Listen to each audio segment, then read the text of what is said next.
Hey everyone, it's almost time to kick off the season and we're back. I'm Ed, the lead for the Ranked team. And I'm still Primus, the lead designer for Ranked. It's been a while since our dev blog on position ranks, so today we're going to discuss why it's important, what it is, and how we're rolling it out. That's a lot to cover, so let's get into it. Since the introduction of position select, you're getting your main more often. Great, right? When you play another position though, and especially when you get auto-filled, you might not be as skilled, and as a result, the game could just feel less winnable. We can't get rid of autofill without tripling or in some cases even quadrupling queue times for everyone. So we looked into how we could make your matches more fair instead. With position ranks, you get a matchmaking rating and a rank for each position you play. This gives us a more accurate measure of your skill in every position, so we can put you in more fair matches, no matter which one you queue up for. At the end of the game, you'll get LP for the position you played, and some of it will splash into all of your other positions. Because if you're climbing in one position, some of that skill is transferable to your others. With different ratings for each position, you won't be punished if you're bored of, say, one-tricking Malzahar mid and decide to focus on jungle for a while. Similarly, someone getting autofilled into your game shouldn't make it feel unwinnable either. And since your ranks are split out by position, you'll know exactly how good you are at your main. We're excited about position ranks, but we want to be super diligent, prepared, and most importantly, open to feedback on such a big change. Last summer, we started testing positional matchmaking in normal draft to make sure it was ready for prime time, and the results so far have been promising. Queue times and how often you get your main haven't changed, but win rates when you're playing off positions have improved substantially. In short, it's an across-the-board upgrade to matchmaking.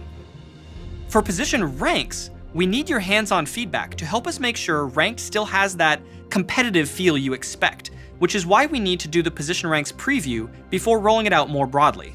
At season start, Korea and North America will preview position ranks. During the first split, we'll be closely monitoring it. We'll be gathering and addressing feedback and tuning the systems, like how much splashing you get when you win or lose.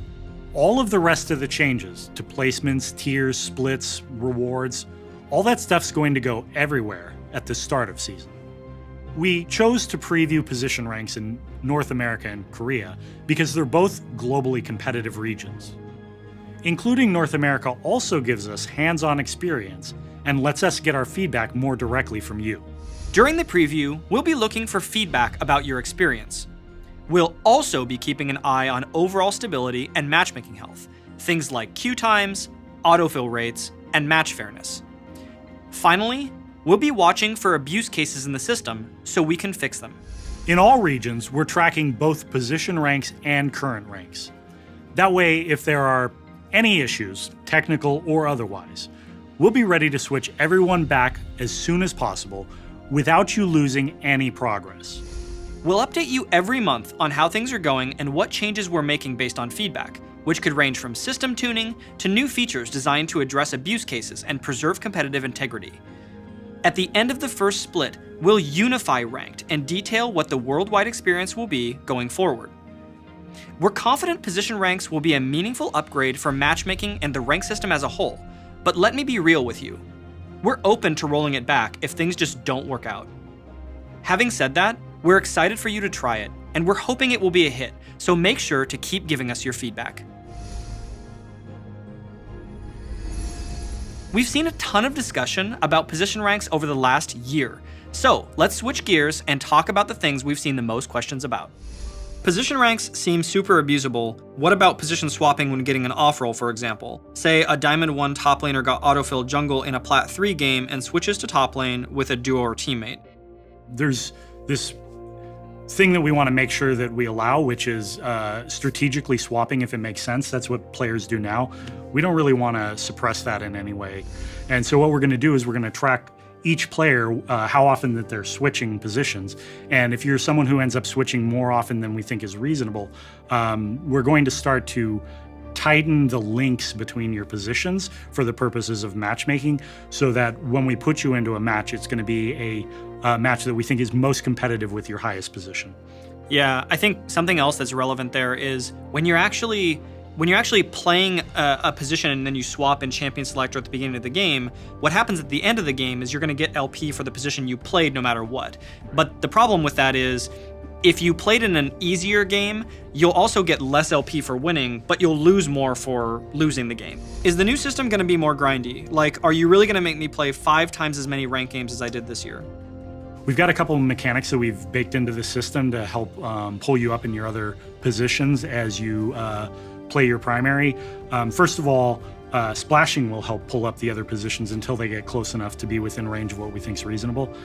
In addition to that, as your highest rank gets higher, it starts to actually become a target for the other positions, where when they're climbing, they get a little bit of bonus if they're trying to catch up. So it's actually easier to climb in the second, third, and so on positions. Since games where I'm not playing my main position have way less impact on the rank I care about, can't I just feed or surrender when I get autofill to get a faster shot at playing my main again? This is pretty much the core concern that both we as a team and you as players have expressed to us over the entire year or whatever that we've been working on position ranks. More than that. Yeah, probably more than that. And the answer, honestly, is splashing. So we talked about how when you win or lose games, you splash some LP to your other positions. That works both in a positive sense and also in a negative sense. And listen, like, if you're trying your hardest when you get an off position, we don't want to punish you for that. And so splashing does start fairly low. But what we do want to address is either systemic abuse of the system through people kind of just queuing up and doing that, right? Surrendering or feeding or whatever.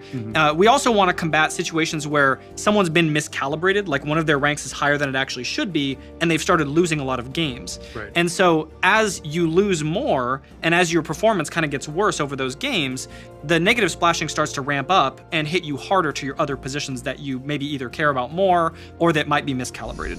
From everyone on the team, thank you so much for your questions, feedback, and thoughts. Ranked is already way better because of your contributions over the last year.